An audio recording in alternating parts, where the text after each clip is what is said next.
Apple just revealed what is quite possibly the most undesirable lineup of iPhones that they've ever had, except for maybe one other one. We'll talk about that later in this video, but before you guys say, oh, he's just an Apple hater, I want you guys to know I'm actually a fanboy. And as a matter of fact, from 2017 through 2023, I worked at Apple, and over the course of over 6 years, I had multiple different roles in the company, and honestly, I really enjoyed my time there. I'm not recording this video as a salty ex-employee who got fired. No, I left Apple willingly to do this, and I have my main channel, and this is my second channel, and this has been my dream since I was a kid. And so if it weren't for YouTube, I probably would still be working there. But yesterday, Apple had their infamous iPhone event. Every September they reveal new iPhones, and this year I was particularly excited because last year was the first time in a long time that I didn't upgrade my phone because there wasn't anything to upgrade to. It just, the phone was objectively barely an upgrade, and that's saying something for an iPhone, right? I mean, like, the meme is that there's almost never an upgrade, like it's always tiny, right? It's a small upgrade every year, yada yada, right? But like last year, it was actually not an upgrade. Like it was actually almost identical if you already had the Pro Max. And so I looked at last year's event, wanted to upgrade, and then was like, well, there's nothing to upgrade to. And so this year I was like, okay, surely there's going to be something here for me. Finally, as an iPhone fanboy, I really like Apple products. Now I'll get to upgrade to a new phone, and that's always exciting, right? And they started off the presentation with the iPhone 17, and this is the model that most people don't really care about, right? This is the model that you buy if you're a normie, if you're a regular person who doesn't really care about the camera, they don't really care about whatever. It's just like, okay, I need an upgrade, and this phone is honestly a pretty good deal for what you get at $800, right? Like this is just the base model. It is what it is. You get it if you need an upgrade, and you don't really put that much thought into it. You save a little bit of money by not going for the Pro, right? That's really it. And so nobody really cares that much about the base model. But then they revealed the iPhone Air, and the iPhone Air, when I first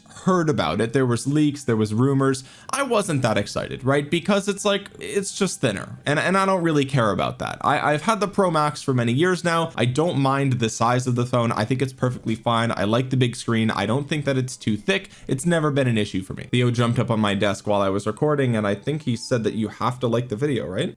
So when the leaks came out, I was like, it's kind of just a gimmick, right? It's just, it's gimmicky, it's thin, you know, maybe there's an audience for that, whatever, but it's not for me, you know what I mean? And then they revealed it, and I was like, okay, hang on, like the body is actually gorgeous. The titanium enclosure looks like almost like chrome. It's shiny, it looks gorgeous, right? They revealed this, and I was like, man, you know, the Air actually does look really, really beautiful. Maybe that's the phone for me. But then I really got to thinking about it, and I realized like the camera is inferior to the Pro models, right? I mean, like, look, Apple is going to try to spin it as if this, you know, singular lens actually has multiple lenses inside, and maybe there's some truth to that, but everybody knows if you spend any amount of time like understanding photography, it's a compromise. It's a compromise because it's thinner, and it's not going to be as good as the Pro Max models. Okay, so I'm like, all right, it's a suboptimal camera. The camera bump looks, it's a joke. It looks absolutely hideous. It's almost like they saw that Google phone and they were like, hang on, hold my beverage, we can do worse, right? And then we get to the battery, and I'm sorry, but that battery is a non-starter for me. I'm not getting an upgraded phone with a 3100 milliamp battery. It's just not going to happen. It's like a 25% reduction to my 15 Pro Max, which is 2 years old at this point. Okay, so I'm not going to have a downgraded battery in my upgraded phone just for what? So after the disappointment set in, I was like, well, it's okay, that's fine, because the Pro Max is next, and that's the phone for me. Historically, I've always gotten the Pro Max models, and then they showed whatever this is, and this really confused me because, first of all, they started off by saying it is a heat forged aluminum unibody enclosure. So right out of the gate, we have your Pro model. Okay, this is the top of the line, this is the most expensive, this is the most powerful phone, and it's aluminum, you know, the same material responsible for bend gate, the same material that they used in the 2014 iPhone 6, right? Now look, I'm certain that they've improved the aluminum. I know it's not going to be as flimsy as the iPhone 6, but it is objectively the case that if we're talking about aluminum, we are not talking about a premium material here. We're talking about a material that if you don't use a case and you drop it on the concrete, GG, you're done. And for contrast, I put a case on this like 2 months ago, but for the first year and a half of my iPhone 15 Pro Max, I didn't use a case, I didn't use a screen protector, and I didn't need it. It's actually insane how often I drop my phone, and I live in New York City. I drop it on the pavement, I drop it on the concrete, I drop it in the parking garage, I drop it when I get out of the car, I drop it in the bathroom on the tile, I drop it everywhere. And the enclosure's fine because it's titanium. You can't scratch it. It's brushed titanium, right? Now there's some exceptions there, but like if you haven't used your phone, your iPhone without a case in a while, the titanium ones can really take a beating, right? They can really take a beating before the enclosure really starts to look messed up. And that is just impossible with aluminum. I don't care what you did to it. There's absolutely no way that this is going to be as strong of an enclosure as titanium or stainless steel before it, right? So then you might be saying, okay, well, Omni, like this, you know, aluminum is the best metal that they could use if what you want is to dissipate the heat, right?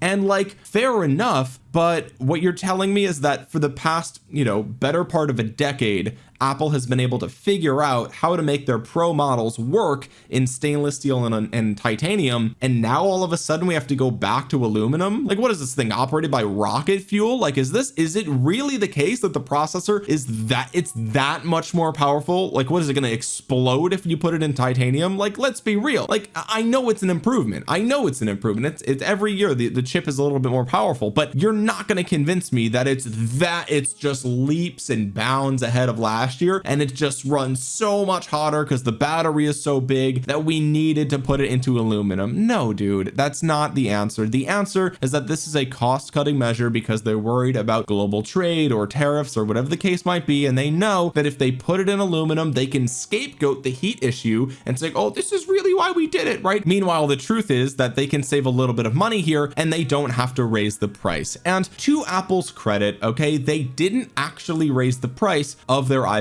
lineup. The base model is still $799, the Air is $999, we have $1099 for the Pro and $1199 for the Pro Max. That has been the price for many years now, and so kudos to Apple for figuring that out. But clearly they have skimped on the material of their high-end model for that reason. It must be the case. Also, man, the cutout for the 5G band looks hideous on the top of the phone. Like, they couldn't build it in? Did they build it into the button too? Like, why did they do that? And on top of all of that, right, you've released it in what is, and I know this is a first world problem, but this is the ugliest lineup of colors they've ever had, right? Like, if you do the research, orange is objectively the least popular color. Yellow and orange are the least popular colors of devices when customers go to choose a device color, right? It's just orange is just not popular. And like, I'm not gonna get orange, right? Like, let's be real, it looks absolutely hideous. Okay, so the real choices are silver, which look like the, I don't know, 2014 iPhone 6, or whatever this like dark blue is, which this is probably going to be the most popular color, so it's going to be the first one to sell out. It's going to be the hardest one to get. It looks fine, but like, just all this empty space here where there's just nothing going on, but it's still raised for some reason, the design is hideous. Okay, the design is hideous, the colors are hideous, the material is hideous. So now I'm sitting here thinking like,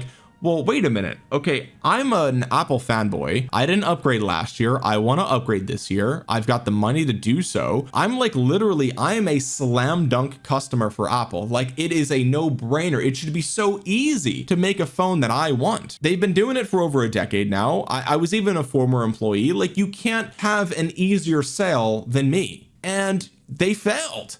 They actually failed. They literally, for a second year in a row, they have not released a product for one of their easiest customers to convert into a repeat buyer. It's outstanding that they were able to do that. It's almost as if they needed to know what I wanted to intentionally not make it. You know what I mean? Like, how do you release 4 new models and not a single one lines up with what like, bro, all you had to do was make this titanium or stainless steel, and I would have said, yeah, it's ugly as hell and the colors are dog shit, but I'll still buy it. But I'm not gonna also compromise on the quality of the enclosure on top of the fact that it looks like shit. Like, that's, I'm sorry, I can't do it, right? I can't do it. The design choices for the Pro models are so bad that, you know, they picked the worst possible color, right? It's so bad that it's almost like they are intentionally pushing you towards the iPhone Air. And I thought that that might be the case, but then I realized like this phone's literally cheaper. There's no way the profit margins on this are higher than on the Pro models, right? Surely they wouldn't want you to go for the Air over the Pro if they make less money, unless what they want is for you to get the Air and also simultaneously get the new MagSafe battery pack that they revealed alongside it. Which, by the way, if you're releasing a phone in 2025 and the battery life is so bad that in the same breath you have to say, but don't worry, we're releasing another external battery pack that you can snap on in addition to the internal battery, it's like,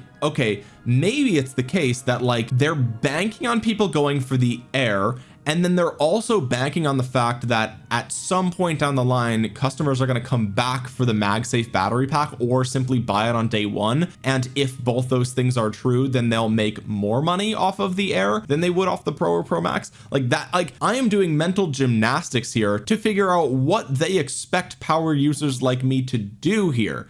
Like which phone is for me? That none of them are. And also, side note, the USB-C port isn't even centered on the bottom of the phone. Like it has never been more abundantly clear that Johnny Ive is not responsible for this design than right now, and Steve Jobs is backflipping in his grave. Every single release we stray farther and farther away from Steve's vision, which is the thing that made the company great to begin with. All right, so after all is said and done, we are left with 4 new models, all of which have compromises. And it's like, I don't want to compromise as a customer. Why do I have to compromise when I'm spending $1,000+ on a new phone? It just makes no sense. Why is there not a complete definitive model for the user who wants to spend more money? And if you were using aluminum in the Pro Max model to save money, I'll be real with you, I would have rather paid an extra $100. I would have rather you raise the Pro Max price by $100 and made it out of titanium or stainless steel than cut corners and go back to aluminum.